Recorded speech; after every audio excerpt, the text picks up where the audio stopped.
जैसा कि हमने पिछले एपिसोड में देखा था कि लुओ फेंग स्टार टावर को समन करके इस नाइन्थ बैरियर को क्रॉस करते हुए बहुत ही तेजी से आगे बढ़ रहा था, जहां पे लुओ फेंग ने अपने स्टार टावर को एक कंकड़ के बराबर छोटा कर दिया था।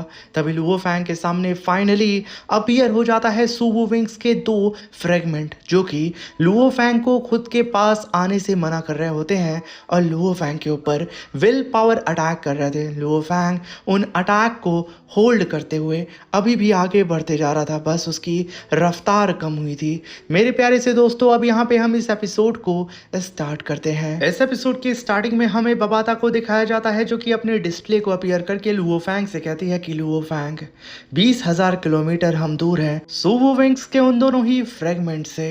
तभी वहां पे विंग्स बोलती है कि पीछे हटो वरना मैं तुम्हें मार डालूंगी। तभी लुओ फेंग कहता है कि अगर तुम मुझे मार सकती तो अब तक मार चुकी होती, फिर इतना इंतज़ार क्यों कर रही हो। तभी बबाता कहती है कि लुओ फेंग 10,000 किलोमीटर बाकी रह गया है।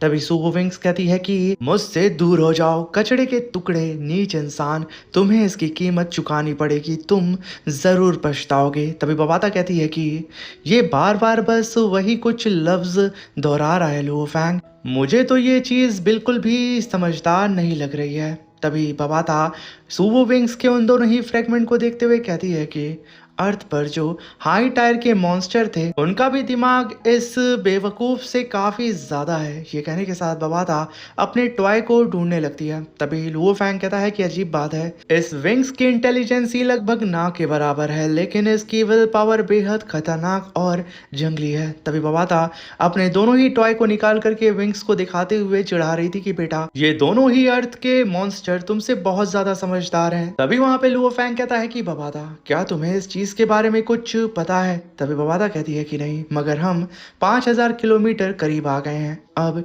3,000 किलोमीटर। तभी वहां पे बबाता कहती है कि लुओ फेंग, हम लगभग उस विंग्स के 800 किलोमीटर करीब आ चुके हैं। तभी लुओ फेंग कहता है कि अजीब बात है, 800 किलोमीटर की दूरी पर भी इम्पैक्ट फोर्स बिल्कुल वही है।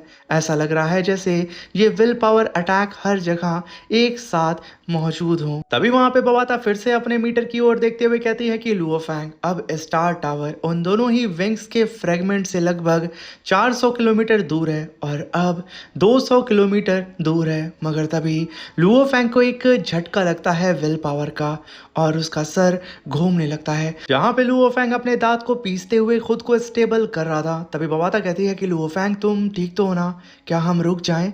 तभी लुओ फेंग कहता है कि मैं बिल्कुल ठीक हूँ बबाता, बस आगे बढ़ती रहो। तभी वो विंग्स फिर से कहती है कि तुम घटिया कीड़े, बस मर क्यों नहीं जाते हो, मुझसे दूर रहो। तभी बबाता कहती है कि लुओ फेंग 66 किलोमीटर, अब 64, 62, 30, 28 किलोमीटर बस बचे हैं। अभी वहां पे विंग्स फिर से कहती है कि पीछे हटो, मुझसे दूर रहो, मेरे करीब आने की कोशिश भी मत करना। तभी बबाता कहती है कि लुओ फेंग 22, अब 20 किलोमीटर, अब 18 किलोमीटर। अब यहाँ पे लुओ फेंग के ऊपर लगातार विल पावर का प्रेशर बढ़ता जा रहा था, जिसकी वजह से लुओ फेंग चिल्लाते हुए कहता है कि बबाता बस रुक जाओ। यानी कि लुओ फेंग अपने स्टार टावर को उस विंग से 16 किलोमीटर की दूरी पे ही रोक देता है और कहता है कि बबाता, यही मेरी आखिरी सीमा है। तभी लुओ फेंग वहां पे अपनी कल्टीवेशन को करते हुए कहता है कि अपनी विल पावर को हद से ज़्यादा ढकेलने के बाद मुझे पूरे 6 महीने लगे थे खुद को रिकवर करने में, लेकिन उस दौरान मेरी विल पावर भी काफ़ी ज़्यादा मजबूत हो गई है। अभी वहाँ पे लुओ फेंग उन दोनों ही विंग्स के फ्रेगमेंट को देख के कहता है कि अजीब बात है, इन दोनों ही विंग्स के ऊपर 3 बड़े निशान मौजूद हैं जो कि काफ़ी गहरे हैं, और हैरानी की बात यह है कि उनमें से सिर्फ एक ब्लेड भी यूनिवर्स के सबसे महान वॉरियर्स के अटैक से कहीं ज़्यादा भयानक है। फिर इतना शक्तिशाली सुप्रीम ट्रेजर आखिर नुकसान कैसे झेल सकता है। तभी वहां पे बबाता कहती है कि लुओ फेंग, अगर इस विंग्स जैसी चीज को कोई नुकसान पहुंचा सकता है तो शायद सिर्फ 2 महान डिवाइन ग्राउंड यूनिवर्स के रहस्यमयी क्रिएटर ही ऐसा करने के काबिल होंगे। इस बात को सुनकर के लुओ फेंग अपनी आंखों को बंद करके कहता है कि और तभी हम उन दोनों ही महान क्रिएटर्स को देखते हैं। और तभी वहां पे लुओ फेंग उन विंग्स को देख के कहता है कि इसके साथ ज़रूर कुछ हुआ था, लेकिन चाहे जो भी हुआ हो, अभी मेरी सबसे बड़ी प्रायोरिटी इसे अपना बनाना है। और तभी लुओ फैंग अपनी डिवाइन पावर का इस्तेमाल करके इन दोनों ही विंग्स के फ्रेगमेंट को रिफाइन करने की कोशिश करता है। मगर जैसे ही लुओ फैंग की डिवाइन पावर उन विंग्स के करीब पहुंचती है, वो विंग्स अपनी पावर को रिलीज करके कहती है कि दूर हो जाओ, करीब भी आने के लिए सोचना मत। और हम तभी देखते हैं कि लुओ फैंग की डिवाइन पावर भी वहां खत्म हो जाती है। तभी लुओ फैंग कहता है कि सिर्फ डिवाइन पावर से काम नहीं चलेगा, मुझे अब यहाँ पे कुछ और सोचना होगा। ये कहने के साथ लुओ फैंग अपने स्टार टावर को बड़ा करता है और अपने डिवाइन पावर का इस्तेमाल करके मल्टीपल थ्रेड को सीधा ही स्टार टावर के अंदर से बाहर निकालता है और उसके जरिए चारों ही तरफ से उन दोनों ही विंग्स के फ्रेगमेंट को पकड़ के अपनी तरफ खींचने लगता है। तभी वहां पे लुओ फैंग कहता है कि ये विंग्स तो एक भी इंच नहीं हिल रही है। ये कहने के साथ लुओ फैंग अपने स्टार टावर को और बड़ा करता है।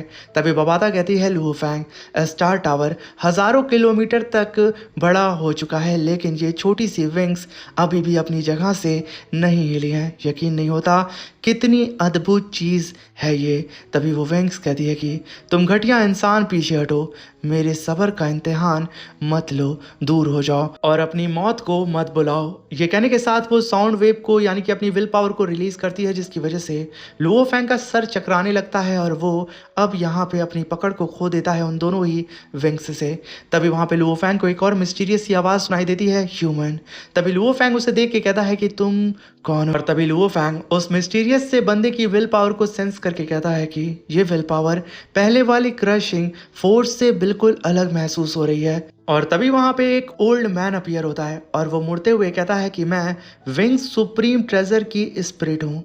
मैंने कभी नहीं सोचा था कि मेरे दो फ्रेगमेंट यूनिवर्स ओशियन से बाहर भी मौजूद होंगे। तभी लुओ फैंग कहता है कि इसने महसूस कर लिया मेरे सुवो विंग्स को। तभी लुओ फैंग उस ओल्ड स्पिरिट से कहता है कि लेकिन तुम्हारा क्या मतलब है कि तुमने कभी उम्मीद नहीं की थी। तभी ओल्ड स्पिरिट कहता है कि बहुत पहले मैं अपने मास्टर के साथ एक महान युद्ध में शामिल हुआ था। उस युद्ध में मेरे मास्टर गिर गए यानी कि मारे गए और विंग्स टुकड़ों में टूट गई और साथ ही मेरा असली स्पिरिट भी नष्ट हो गया। मैं असल स्पिरिट नहीं, मैं एक नया जन्मा हुआ स्पिरिट हूँ। उस प्राचीन युद्ध की सिर्फ कुछ यादों के टुकड़े बचे हुए हैं। इसलिए मैं हमेशा यही समझता रहा कि मैं इस ब्रह्मांड में अकेला हूँ। लेकिन तुम भी इसे महसूस कर सकते हो ना, मैं विंग्स का कोर हूँ। अनगिनत युगों से मैं यहीं कैद हूँ और इसकी वजह है मेरे शरीर पर मौजूद ये कुछ घाव। ये कहने के साथ वो अपने पीठ के ऊपर मौजूद 3 घाव को दिखाते हुए कहता है कि इन जख्मों के अंदर जो खून मौजूद है उसमें एक बेहद भयानक शक्ति बसी हुई है। वही शक्ति मुझे बांधे रखती है और मुझे आज़ाद नहीं होने देती है। जो कर्जिंग विल पावर तुमने महसूस की थी वो असल में उस खून से आ रही थी। इसलिए अगर तुम मेरी मदद करोगे तो मैं खुद को रिपेयर कर सकूंगा और उस भयानक शक्ति को अपने शरीर से बाहर निकाल दूंगा। मगर तभी सुवो विंग्स चिल्लाते हुए कहती है कि ह्यूमन, इसकी बात मत सुनो, ये तुमसे झूठ बोल रहा है, इसकी बात मत मानना, ये तुम्हें धोखा दे रहा है, ये झूठ बोल रहा है, ये तुम्हें मार डालेगा, ये सिर्फ तुम्हें फंसाने की कोशिश कर रहा है। तभी वो ओल्ड स्पिरिट एक इवल स्माइल के साथ बोलता है कि मेरी मदद करो और मैं कसम खाता हूँ कि मैं तुम्हें अपना मास्टर मान लूँगा ह्यूमन।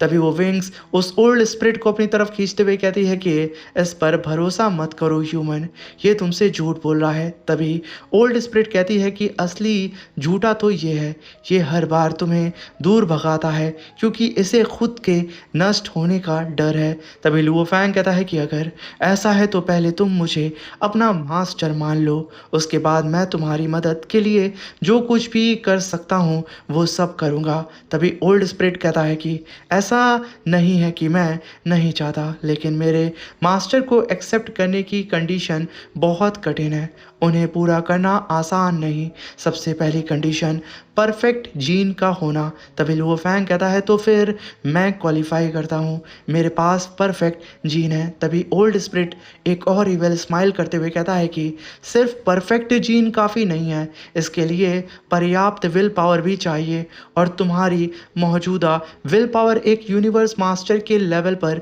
होते हुए भी अभी काफ़ी नहीं है। तभी लुओ फैंग कहता है कि तुम मुझ पर भरोसा नहीं करते होते। तभी ओल्ड स्प्रिट कहता है कि बहुत सी कंडीशन है ना।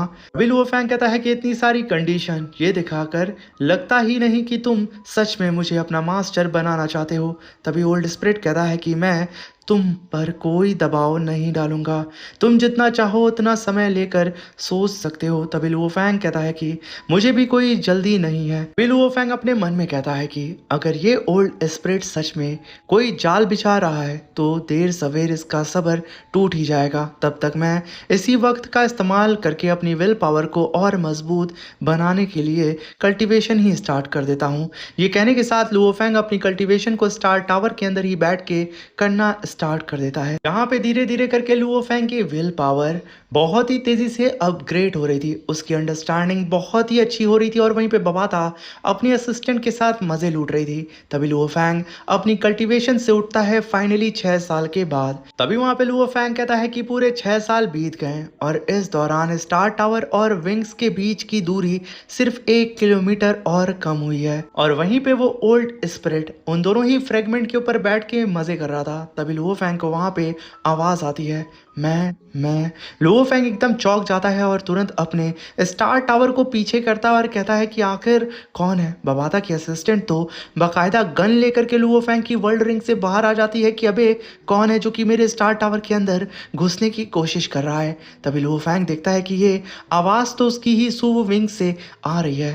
तभी लुओ फैंग कहता है कि सुवो विंग्स क्या तुम हो, मगर वहाँ से सिर्फ आवाज़ आ रही थी मैं। तभी बबाता की असिस्टेंट कहती है कि मुझे ऐसा लगता है कि सुवो विंग्स का अभी अभी जन्म हुआ है, ये एक छोटी बच्ची है। अब इस बात को सुनकर के बबाता भी सुवो विंग्स को देखने लगती है जो कि बच्चे की तरह मैं कर रही होती है। तभी वहां पे बबाता अपने असिस्टेंट का सर पकड़ते हुए घुमाते हुए कहती है कि बहुत चालाक हो रहे हो बेटा तुम। और तभी वो लुओ फैंग से कहती है कि लुओ फैंग मेरे पास एक तरीका है, अगर यहाँ पे हमारी सुवो विंग्स अभी अभी पैदा हुई है और बोलना सीख रही है तो तुम थोड़ी देर और कल्टीवेशन करो। ये कहने के साथ बबाता सुवो विंग्स को लेकर के वर्ल्ड रिंग के अंदर चली जाती है और उसे पढ़ाना शुरू कर देती है। यहाँ तक कि वो हैवी एरो किंग को भी पढ़ा रही होती है और उसे टॉर्चर करके परेशान कर रही थी। और फाइनली हम देखते हैं कि बबाता की गाइडेंस में सुवो विंग्स ने पीएचडी हासिल कर ली थी। और तभी वो अपने रिवॉर्ड को हाथ में लेती है और तुरंत कहती है कि मास्टर मैं बाहर जाना चाहती हूँ। ये पहले शब्द थे जो कि उसने लुओ फैंग से कहा था। अभी वो लुओ फैंग से कहती है कि मास्टर प्लीज मुझे बाहर ले चले, मैं उस रोशनी को खाना चाहती हूँ, उस सोर्स की रोशनी, मैं उस रोशनी को खाना चाहती हूँ। बस इतना बोलती है। तभी लुओ फैंग कहता है कि सोर्स। तभी वहां पे सुवो विंग्स फाइनली लुओ फैंग को वो सोर्स की रोशनी को दिखाती है जो कि अनगिनत लाइट के लेयर से बनी हुई थी। और तभी लुओ फैंग उन विंग्स को देख के हैरान हो जाता है क्योंकि वो असल में विंग्स स्पेस खुद था। अभी वहां पे सुवो विंग्स लुओ फैंग को उन जाइंट सी लाइट विंग्स को दिखाते हुए कहती है कि मास्टर उसके अंदर जो सोर्स है मैं उसकी रोशनी को खाना चाहती हूँ, उस रोशनी को प्लीज़ मास्टर मुझे वहाँ ले चलें। तभी लुओ फैंग अपनी सुवो विंग्स की ओर देखने लगता है जहाँ पे वो अभी भी लुओ फैंग से रिक्वेस्ट कर रही थी। तभी वहाँ पे बबाता सुवो विंग्स को पकड़ती है और लुओ फैंग से कहती है कि मुझे अब यहाँ पे सब कुछ समझ आ गया। यहाँ पे बबाता सुवो विंग्स से कम्युनिकेट कर रही थी। तभी वो लुओ फैंग को बताती है कि लुओ फैंग कुल मिलाकर 6 पेयर ऑफ विंग्स हैं और ये सोर्स उन सब का कोर है। ये एक एनर्जी सोर्स की तरह काम करता है। पिछले मालिक के पास इतनी भयानक ताकत थी कि उसकी विशाल डिवाइन एनर्जी लगातार सोर्स के अंदर चैनल की जाती थी और वहीं स्टोर रहती थी। इसी वजह से ये विंग्स इतनी विनाशकारी और डरावनी शक्ति रखती हैं। और अगर मेरा अंदाजा सही है तो सुवो विंग्स उस सोर्स के अंदर जमा उसी एनर्जी को एब्सॉर्ब करना चाहती है। तभी लुओ फैंग कहता है कि मतलब वो सोर्स सिर्फ विंग्स का कोर ही नहीं बल्कि उसकी सबसे बड़ी ताकत का केंद्र भी है। तभी बबाता कहती है बिल्कुल, इसीलिए इन विंग्स के अटैक इतने भयानक है। अनगिनत सालों के बाद भी उनके अंदर बची हुई एनर्जी आम सुप्रीम ट्रेजर से कई ज़्यादा शक्तिशाली है। और इसी के साथ मेरे प्यारे से दोस्तों ये शानदार सा एपिसोड यहीं पे ख़त्म हो जाता है। और मेरे प्यारे से दोस्तों डिस्प्ले पे आप जिस शख्स की फ़ोटो को देख रहे हैं वही असल में इन विंग्स का लॉर्ड हुआ करता था।